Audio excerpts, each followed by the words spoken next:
They're getting famous quickly. Blind by the light. How is everyone? Fine. It's good to see each of you. Everyone had a good Thanksgiving? Yes. Pretty good? Wonderful, wonderful. It's good to be here, and I was honored to be asked to share this morning. And it took me a little while to figure out what I was going to talk about, but once I figured it out, it started to flow a bit. So I'm going to share with you about applied spirituality, recognizing, appreciating, and living the breath of life. And there's a reason why I decided to call it the breath of life, is because the origins of the word spirituality, from what I could figure out, it seems to be a 14th century word, and its origin comes from the Latin word spiritus, which actually refers to the breath, refers to breath in the process of breathing. So if you think of the word respiration, we have that root word of spirit in it. And so it's interesting that many of the Holy Scriptures refer to the breath of life, that the flesh profiteth nothing, but it is the spirit, it is the breath that gives us life. And this is something that is immaterial. It's non-physical. We can't see it. Well, physical, it's got atoms, but it's invisible, and yet it gives us life. And it's so interesting that some of the most precious things to us in this existence are invisible to our eyes. Everything that we cherish most is invisible to our eyes. Our breath. If you've ever been in a swimming pool or whatever, or lost your breath before, you know it's pretty terrifying. And at the same time, electricity is invisible to us, and yet it animates life. Also, love is something that, without love, what is this life? And we're all learning in various degrees to become more and more loving over time, hopefully. And so, but love is invisible, and it gives us life. And the one thing in the Baha'i writings that it says is that love is the law, is the basic law of creation. Love is what is the motive behind creation, and love is what sustains it, and love is the pillar of spirituality. And all of the divine virtues flow from love. Without that, we're deprived of a great bounty. So we'll continue. If you notice if you go back just briefly, I'm sorry. If you notice these flowers, you notice where they're growing, right? Yes. That in a place that we think is so inhospitable, right? That does not welcome life. If there is love, if there is this natural urge and impetus to flourish, we see even the most beautiful things can flourish in a place like concrete. So we in our lives, we can flourish in the most inhospitable of circumstances. And the founders of all the great religions are like this. It's as though God put them in the most inhospitable of conditions, the harshest places, the darkest of places, spiritually, morally, and yet they flourish like magnificent flowers in these harsh conditions. So our challenge is, can we do the same? We're struggling being beautiful flowers in soil that's got all the nutrition and nutrients we could want in comparison. But these manifestations, these holy beings, were able to flourish in the harshest of circumstances. So our beloved Mahatma Gandhi, he said, there is no God, in his estimation, there was no God higher than truth. Now, from a Judeo-Christian standpoint, we are created in the image and likeness of God. So think about that for a second. If we have the ability to manifest the divine qualities, there is no God higher than truth. So we really can't know God except through his divine qualities. And we, as Baha'is, we know that the pursuit of truth, the independent investigation of truth, is the foundation of our faith, essentially. And one of the two thoughts of Mahatma Gandhi's life is that in India, I think it was, I don't recall exactly, but I believe it was a British visitor from Britain who was, and I believe Gandhi was giving him a tour of some of the most impoverished areas where he lived at the time. And this man made this gross assumption and said, wow, when he saw the appalling poverty, he said, these people must be so spiritual. And Mahatma Gandhi stopped and looked at him very sternly and said, there is nothing spiritual about poverty. We shouldn't make that assumption. Now, of course, they have the bounty to be much more, perhaps more spiritual, because maybe they're not attached to materialism. But we shouldn't assume that, well, spiritually they're better off because they're poor. I think that was the message that Mahatma Gandhi wanted to say, is that we shouldn't assume that they're still better off, that those conditions are a gift, when we, doing better, can do something to alleviate that suffering. And another quote many of you have heard is that we must be, Gandhi would often said, you must be the change that you wish to see in the world. And so spirituality is, of course, not only about transforming our own personal lives, but also it's about transforming society. And so true civilization, this is, as Baha'is in this age, and hopefully any spiritually minded person, is about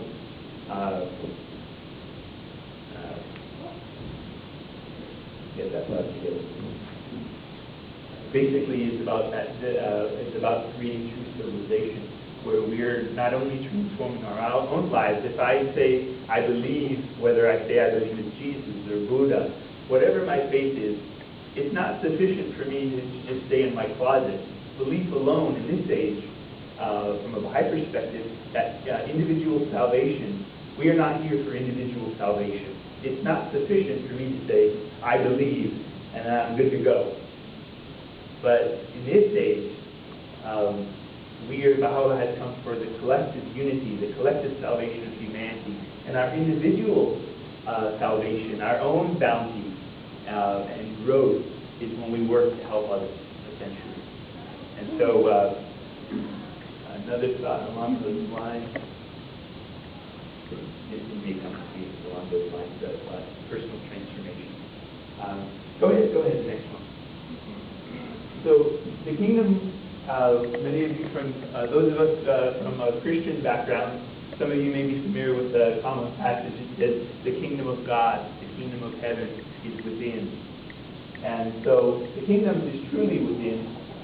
So, Abdul-Baha, in this matter, states, the meaning is that the life of the kingdom is the life of the spirit, the eternal life, and that it is purified from place like the spirit of man which has no place.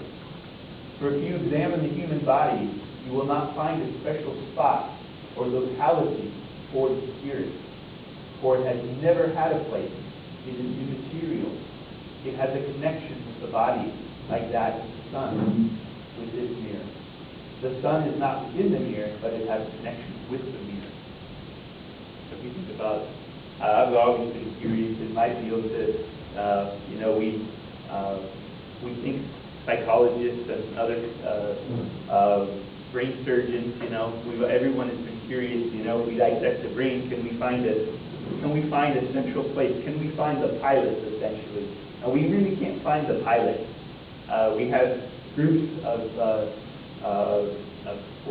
different sections of the brain that work together, but no one part that we can say operates solely on its own. Once again, our little flower in concrete. Anyone have any thoughts on this when you saw this the first time? Life will find a way. Just came off to my mind. Good. Yeah. Park. Life will find a way. When we're in spirit, it finds a way. Abdul-Baha, in his passages, in his writings, and from his experience, he would say that when one truly loves, here's the test for all of us, because love is a journey that we're not constant. So it's up and down and all around. When we are truly loved, nothing he says nothing is too much, and that love finds a way to accomplish the impossible. In the Bible, many of us know that statement that says, love can move mountains. Well, if I take it literally, word for word, here it goes back to, those of you who may remember the metaphors of transformation. Here goes another metaphor, that if I take it literally, love can move mountains, you go, does that make sense? You know? But if, trying to get my train of thought together. But if we take it spiritually or metaphorically, we can see that, can we physically move a mountain? No. But love can do the impossible. Love can move mountains. And so, exactly, love will find a way to do virtually anything. But the key is, for all of us, is do we want it to do that? We all know what it's like, that we know all kinds of things are possible in our life, but we're resisting. We all know what it's like to have things, yeah, we could do that, but no, we don't really want to. Do we want it bad enough? And sometimes through spiritual tests, perhaps this is where the tests of life come in, is that sometimes when we don't want to do something and we're resisting, God kind of nudges us, pushes us over the edge and say, okay, here you go. As an example, when I was in Florida, before I went to graduate school, I was in the home that my mother and I grew up in for about 8 years or so, and I really was attached to it. You know, of course, the home that we grew up into, and we have all these memories, is dear to us. And I just couldn't, I did want to let go of it for anything. And the graduate school that I was really interested in was in Tennessee, and I was in Florida. And I just was having the toughest time really letting go, and I was thinking, well, maybe I could rent it out. Rent it, yeah, that's what I'm going to do. Well, in all the years that I lived there, I've never had any problems. No problems with, you know, the neighborhood in general seemed pretty good. I had never been robbed. But when it was time for me to get ready for graduate school, and God knew that I was attached, what do you think He did? My house got robbed. Not once, but twice in a 1-month period. And 2 times within a month, I came home and my house was ransacked. Drawers, you name it, just like you see on TV. And I was devastated, as you can imagine. Well, that was the greatest gift. At the time, I remember going out into my front yard and screaming 2 times because you feel so violated, right? So violated. And twice in a month, I remember going out in my front yard and just going, right? So, but looking back, I say that was one of the greatest gifts that I got in life, because it enabled me. At that point, I said, you know, God, despite all the memories, I don't want this house anymore. I don't feel safe. I don't secure. I can't even associate it now with those pleasant memories, knowing that someone has been in my house and ransacked it. So looking back, it was the greatest gift. And I go, man, my life, had I not gone off to school, who knows, my life I'd probably be struggling like I was at the time. So, not to mention, I wouldn't have met my beautiful wife now, because if it wasn't for going to Tennessee, I never would have ended up in Houston. So indirectly over time, getting robbed helped me to meet my wife to this day. So strange how that works.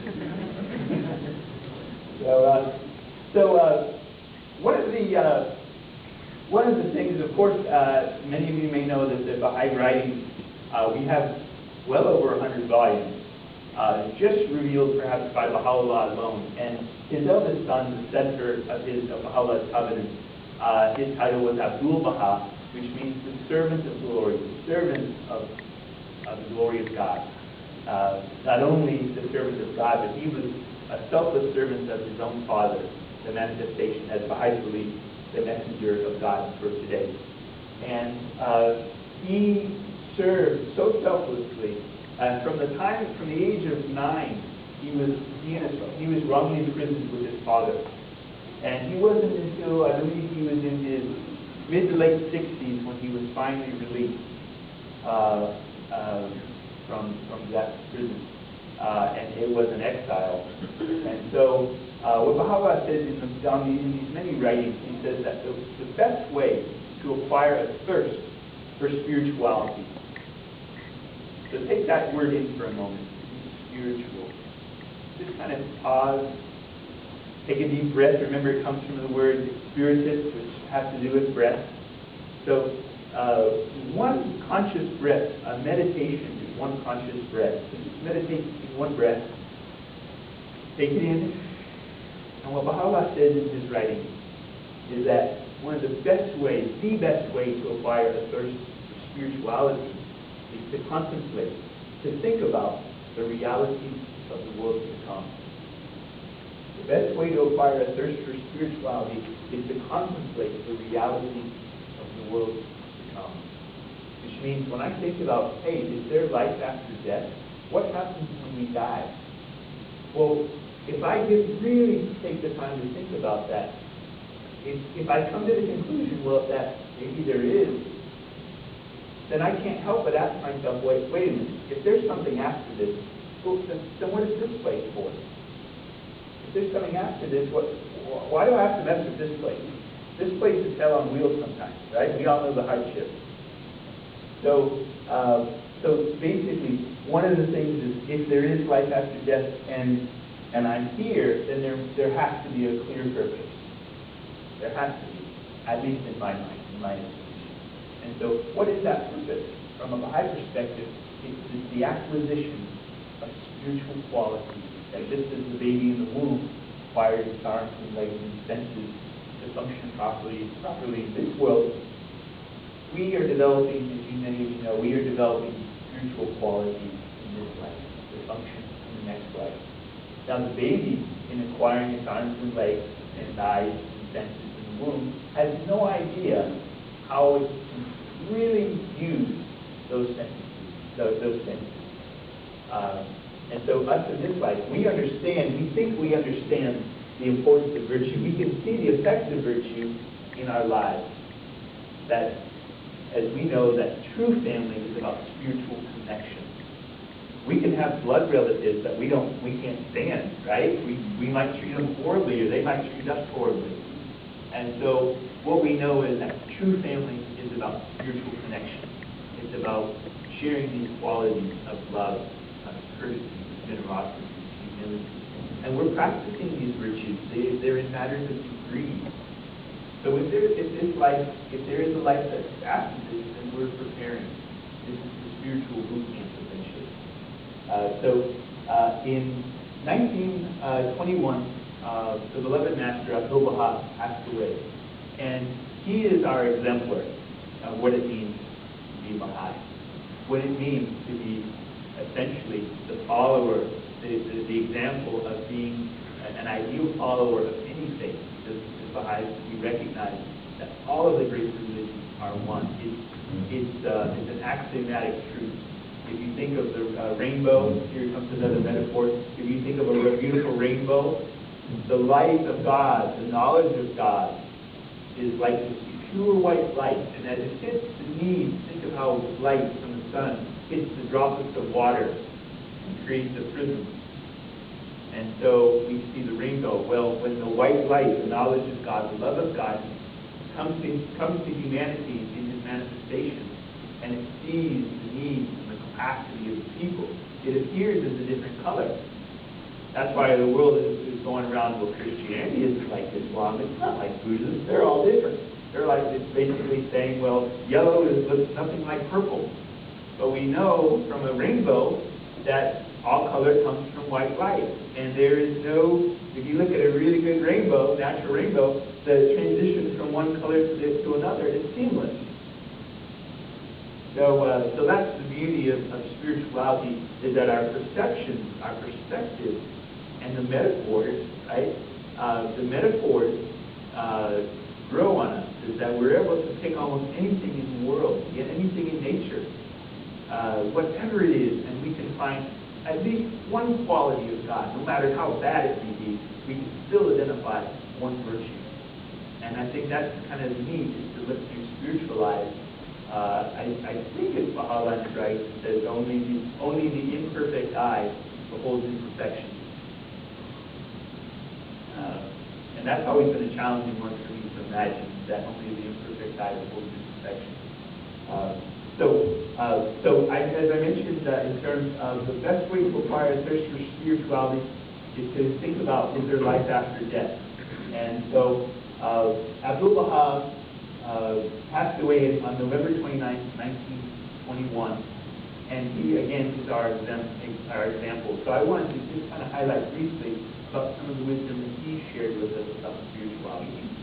So on November 29, 1921, 10,000 people, Jews, Christians. Now imagine, first of all, imagine the condition of the Middle East today, and imagine how much more challenged it was back in the early 20s. Okay, and we see today that at least in masses we say that Jews and Christians and the Holy Land they're at odds.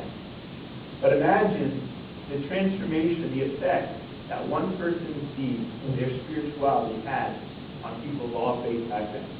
10,000 people, Jews, Christians, and Muslims from all persuasions and denominations gathered on Mount Carmel in the Holy Land to mourn the passing of one who was eulogized as the essence of virtue and wisdom, of knowledge and generosity. Good.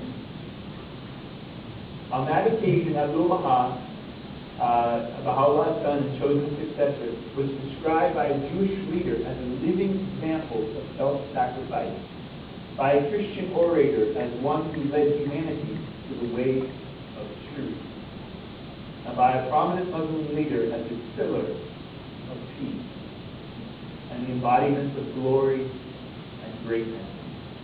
His funeral, according to a Western observer, brought together a great throng of sorrowing for his death, but rejoicing also for his life. One thing is Baha'is, because we recognize that we're just passing through this life,